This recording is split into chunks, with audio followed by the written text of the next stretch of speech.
स्वागत है दोस्तों। आज के मुख्य समाचार में आज देश और दुनिया से कई अहम और बड़ी खबर आ रही है। बात करेंगे हर खबर पर विस्तार से। ईरान के सुप्रीम लीडर खामनी ने इजराइल के खात्मे का किया ऐलान। एक और बड़ी अपडेट, हरियाणा की 20 सीटों पर फिर होंगे चुनाव, सुप्रीम कोर्ट पहुंचा मामला। एक और बड़ी अपडेट, वक्फ की जमीन पर बनी है नई संसद। एआईयूडीएफ चीफ मौलाना बदरुद्दीन अजमल का बड़ा दावा। तो चलिए देख लेते आज की पहली बड़ी खबर। ईरान के सुप्रीम लीडर खामनी का बड़ा बयान, बोले इजराइल का करेंगे खात्मा। दरअसल दोस्तों, ईरान के सर्वोच्च नेता आयतुल्लाह खामनी ने शुक्रवार को लोगों को संबोधित करते हुए कहा कि हम लबनान और फ़लस्तीन के साथ हैं, जो भी मुमकिन होगा उनके लिए करेंगे। उन्होंने कहा है कि हमने इजराइल के मिसाइल से जवाब दिया है। उन्होंने जुमे की नमाज के बाद दुनिया के सभी मुसलमानों से एकजुट होने की अपील करते हुए कहा कि अल्लाह के बताए रास्ते से ना हटें।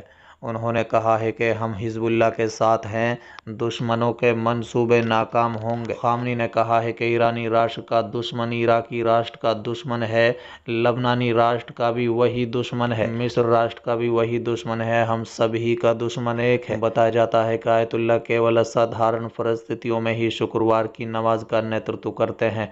पिछली बार 2020 में जनरल कासिम सुलेमानी की अमेरिकी हत्या के बाद ऐसा हुआ था। गौरतलब है कि हिजबुल्लाह प्रमुख नसरुल्लाह की मौत का बदला लेने के लिए ईरान द्वारा इजराइल पर किए गए भीषण हमले से मिडिल ईस्ट पर महायुद्ध का खतरा मंडरा रहा है। अमेरिका भी खुलकर इजराइल का समर्थन में आ गया है। चलिए अगली खबर, हरियाणा की 20 सीटों पर फिर होंगे चुनाव, सुप्रीम कोर्ट पहुंचा मामला। दरअसल दोस्तों, हरियाणा में 20 विधानसभा सीटों पर फिर से चुनाव कराने की मांग उठी है। चुनाव आयोग के निर्देश देने की मांग करते हुए सुप्रीम कोर्ट में एक याचिका दायर की गई है। बता दें, याचिका में इलेक्ट्रॉनिक वोटिंग मशीन में गड़बड़ी और संदिग्ध नतीजों का आरोप लगाया गया है। बता दें कि याचिका में कहा गया है कि वास्तव में कुछ मामलों में एक ही मतदान केंद्र में इस्तेमाल की गई ईवीएम में ये विसंगति पाई गई है। पता चलने पर भारतीय नेशनल कांग्रेस के उम्मीदवार ने संबोधित रिटर्निंग अधिकारी को समक्ष इस मुद्दे को उठाया। हालांकि अधिकांश स्थानों पर इस संबंध में कोई प्रतिक्रिया नहीं मिली है और इसे भ्रष्ट चुनावी प्रथाओं के अंतर्गत शामिल किया गया है। याचिका में कहा गया है कि कुछ ईवीएम मशीनें 99% बैटरी क्षमता पर काम कर रही थी